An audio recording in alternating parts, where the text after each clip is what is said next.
গত নির্বাচনেও পশ্চিমবঙ্গের বেশিরভাগ স্থানে মায়েরা তাদের বাচ্চাদের ভোট কেন্দ্রে নিয়ে যাওয়া তো দূর, নিজেরাও যাওয়ার আগে দুবার ভাবতেন।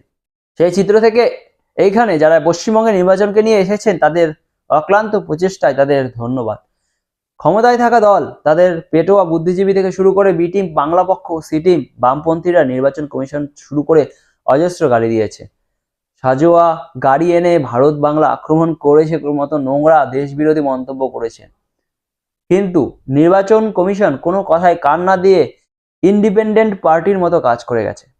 তার ফল এই যে বহু বছর পর প্রথম দফায় পশ্চিমবঙ্গে একটিও লাশ ছাড়া নির্বাচন। ধন্যবাদ ইলেকশন কমিশন। আপনারা প্রথম দফায় পরীক্ষায় সফল, দ্বিতীয় দফার ভোট এবং কাউন্টিং এবং 2 বড় পরীক্ষা এখনো বাকি।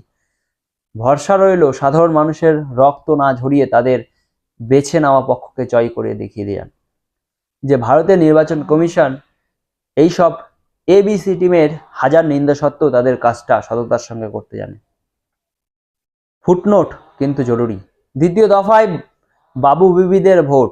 আপনারা দয়া করে পশ্চিমবঙ্গের দ্বারা অনুপ্রাণিত হয়ে ভোট দিতে আসুন, নইলে মাধ্যমিকের মতো ভোটার পার্সেন্টেজে উত্তর বা রাঢ় বঙ্গ জিতে গেলে সেটা প্রেস্টিজের সওয়াল হয়ে যাবে নাকি।